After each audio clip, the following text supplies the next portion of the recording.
Yo tout le monde, c'est Hiti, je suis tahitienne et j'adore voyager. Aujourd'hui c'est parti pour Sintra et le palais de Pena qui est un des monuments à visiter absolument au Portugal. Et pour l'instant on essaie de rejoindre un autre parking pour aller prendre un tuk-tuk pour monter jusqu'au palais parce que sinon il y a au moins 1 heure de marche et je suis déjà essoufflée.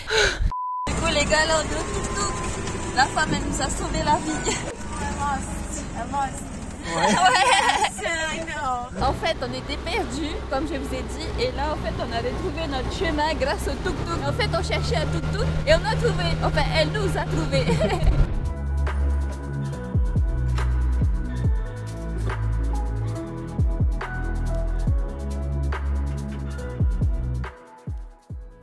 Bon, du coup les gars, on est monté jusqu'au palais de Pena avec le tuk-tuk. Ça nous a pris environ 10 à 20 minutes. Manu il est en train de prendre les tickets juste ici. Là c'est pour payer par carte uniquement. Et en fait je vous conseille de prendre le tuk-tuk parce qu'en fait si c'est à pas sur la route, il vous montre en fait des points de vue sur le palais que vous n'aurez pas si vous venez avec un taxi ou un bus. Bon après c'est 15 € par personne, mais moi je dis ça vaut le coup parce qu'après il y a l'ambiance aussi et les gens qui conduisent les tuk-tuk ils sont super sympas. Et en fait par ici la madame elle nous a dit que en fait on voyait le château de Murao, un truc comme ça. Du coup on va le faire après avoir visité le palais de Pena qui est juste ici. Hop là.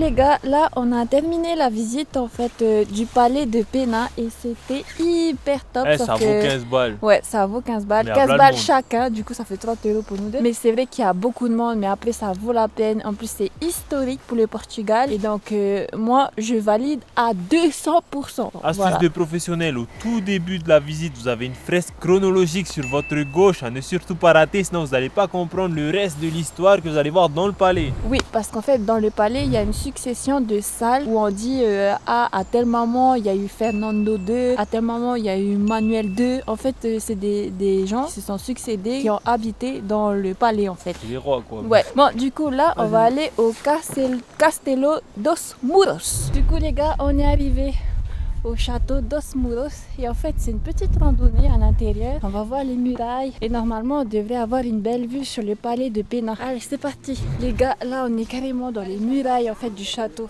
Là on est carrément dans la tour et tout. C'est hyper cool. La tour elle est juste derrière moi. Bon désolé pour le vent encore une fois, c'est normal. On est à l'extérieur. Oh, il y a le palais de Pena juste là. Quoi? Ouais, oui. Ah, c'est ça. C'est le palais de Pena. Oh, c'est pas fou. Non, c'est pas fou. Non, c'était le palais national. Et là-bas, tout au fond derrière moi, juste ici, c'est le palais de Pena. Stylé. Allez, on continue la visite.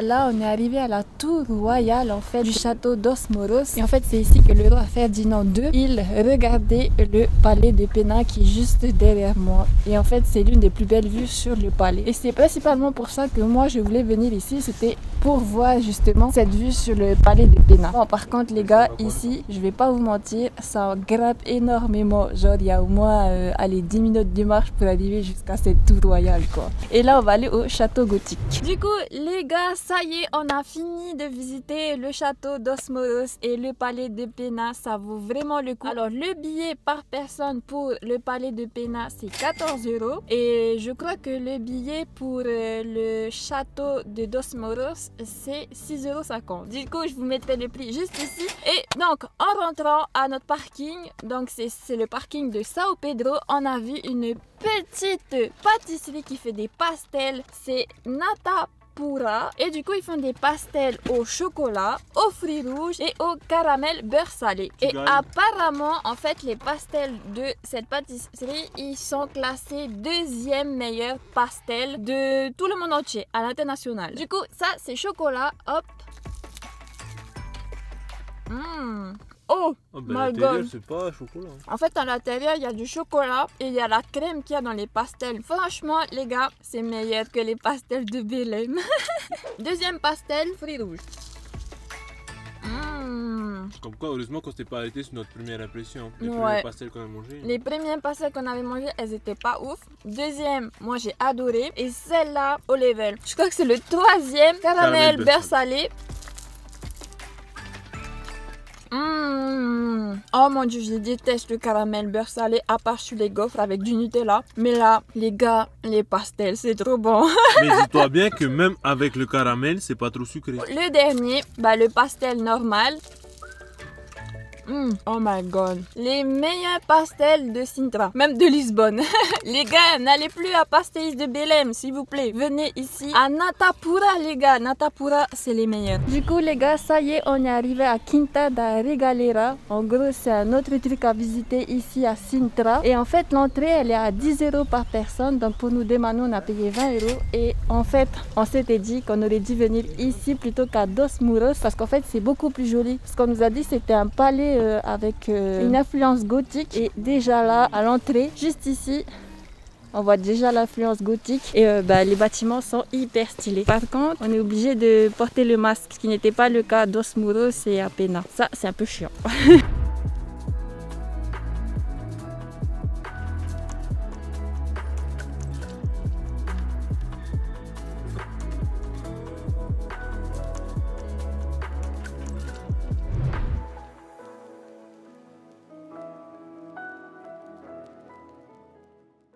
Du coup, les gars, on a bien visité le Quinta da Regaleira et c'était hyper cool. En fait, notre visite à Sintra, c'était carrément top. On m'a souvent conseillé d'aller à Sintra et finalement, en fait, c'est pas surcoté du tout. C'est vraiment magnifique. C'est le truc que je conseille absolument de faire. Mais par contre, il faut prévoir genre une journée, voire 2 jours pour visiter un petit peu tous les monuments qu'il y a là-bas. Par exemple, la Quinta da Regaleira, il faut au moins, je pense, 1 heure à 1h30 pour tout faire parce qu'en fait il y a des tours dehors qu'on voit quand on arrive, quand on veut visiter, et en fait en dessous il y a des petits labyrinthes. En fait ils appellent ça les Poços Iniciatico et les Poços Imperfecto. En fait ça fait comme des escaliers et vous arrivez dans des souterrains où il y a des grottes, des cascades et tout, et c'est super joli parce que vous voyez par exemple cette cascade depuis les souterrains et vous la voyez aussi au-dessus des souterrains et c'est juste magnifique. Et du coup en fait les parkings là-bas, il y a le parking Sao Pedro que nous on a pris. Là vous pourrez prendre autant de temps que vous voulez pour visiter tout Sintra. Alors que si vous allez vers le palais national, les parkings là ils sont payants. Après c'est plus facile pour aller jusqu'à Quinta da Regaleira ou encore jusqu'au palais. Mais c'est hyper cher. Nous on a payé 2 € pour 1h30. Et du coup en fait les gars, je vous ai pas dit mais on a changé de jour et on est arrivé à une fosse parce qu'en fait il faut savoir qu'à Ericeira, quand tu veux dormir en van ici, tous les parkings sont